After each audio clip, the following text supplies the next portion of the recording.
शहनशाह गज़ल मेहदी हसन गज़ल गायकी में बेमिसाल महारत के हामिल इंतहाई मुनफरिद फ़नकार थे, जिन्होंने फ़न गायकी की तरफ आने से पहले साइकिल और मोटरसाइकिल मैकेनिक का काम सीखा।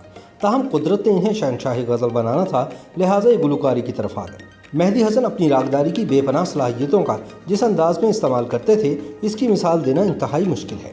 18 जुलाई सन 1927 को भारतीय रियासत राजस्थान के जिला जोधपुर के एक छोटे से गांव लूना में पैदा होने वाले बच्चे के बारे में कोई नहीं जानता था कि ये एक दिन आसमानी गायकी का बड़ा सितारा बनेगा। मेहदी हसन खान ने बचपन से ही गायकी की तरबियत अपने वालिद उस्ताद अजीम खान और चचा उस्ताद इस्माइल खान से हासिल करना शुरू कर दी थी। इन्होंने सन 1935 में 8 साल की उम्र में एक प्रोग्राम के जरिए गुलकारी का आगाज़ किया और तकसीम हिंद के बाद पाकिस्तान चले आए, जहां सन 1957 में इन्हें कराची से रेडियो पाकिस्तान में अपनी फ़नकाराना सलाहियतें दिखाने का मौका मिला। मेहदी हसन के वालिद और चचा महाराजा बड़ौदा के दरबार से वाबस्ता थे। इन्होंने इंतहाई कम उम्री में मेहदी हसन को इस काबिल कर दिया कि वो महाराजा बड़ौदा के दरबार में अपने फ़न का मुजाहरा कर सकें। मेहदी हसन के फ़न को निखारने में इनके भाई गुलाम कादिर ने भी अहम किरदार अदा किया, जो लखनऊ की मौसीकी की मुमताज़ दरसगाह के फारिगुल तहसील थे और इसी बाइस पंडित कहलाते थे। क़याम पाकिस्तान के बाद मेहदी हसन और पंडित गुलाम कादिर लाहौर चले आए, जहां पहले इन्होंने फिल्मी सनत में कदम जमाने की कोशिश की, मगर खातिर खा कामयाबी ना मिलने के बायस ये चीचा वतनी चले गए, जहां इन्हें साइकिलों की मुरम्मत का काम भी करना पड़ा। फिर इन्होंने सक्खर के एक मैकेनिक से कारों को ठीक करने का हुनर सीखा। मेहदी हसन पेट पालने के लिए गाड़ियों के मैकेनिक का काम तो कर ही रहे थे, मगर मौसीकी से इनका लगाव जुनून की हद तक बरकरार था। उसी ज़माने में इन्होंने रेडियो पाकिस्तान कराची में मौसीकी के प्रोग्रामों के हुसूल के लिए ऑडिशन दिया।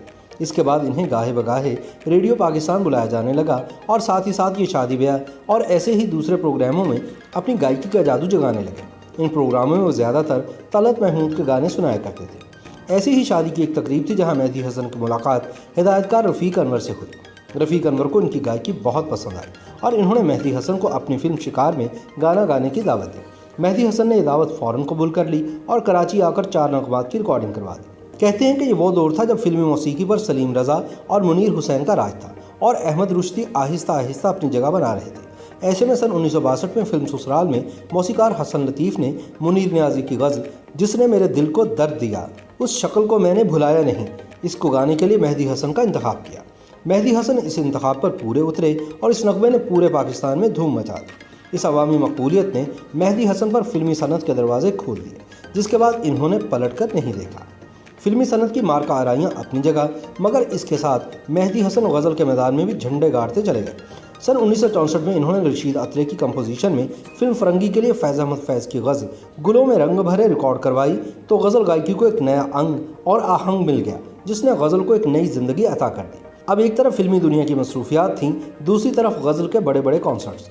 मेहदी हसन की आवाज़ हर फिल्म की कामयाबी की ज़ामिन बन गई और गज़ल की गायकी ने इन्हें शहनशाह गज़ल के मनसब पर फाइज कर दिया। मेहदी हसन और अदाकार मोहम्मद अली की जोड़ी का इश्तराक बहुत पसंद किया गया और कहा जाता था कि मोहम्मद अली की मकबूलियत में मेहदी हसन की आवाज़ का बड़ा हाथ है। मगर मोहम्मद अली के साथ साथ वहीद मुराद के लिए भी मेहदी हसन की आवाज़ को बेइंतहा पसंद किया गया। इनका गीत एक हुस्न की देवी से मुझे प्यार हुआ था इस कदर मशहूर हुआ कि ये आज भी मेहदी हसन के सबसे ज़्यादा मकबूल गानों में सरफ़हरिस्त है। बॉलीवुड की मारूफ गुलकारा लता मंगेशकर ने जब उस्ताद नियाज़ हुसैन शामी की धुन में मीर तकी मीर की गज़ल पत्ता पत्ता बूटा बूटा हाल हमारा जाने है सुना, तो इनके मुंह से बेसाख्ता निकला कि मेहदी हसन के गले में भगवान बोलता है।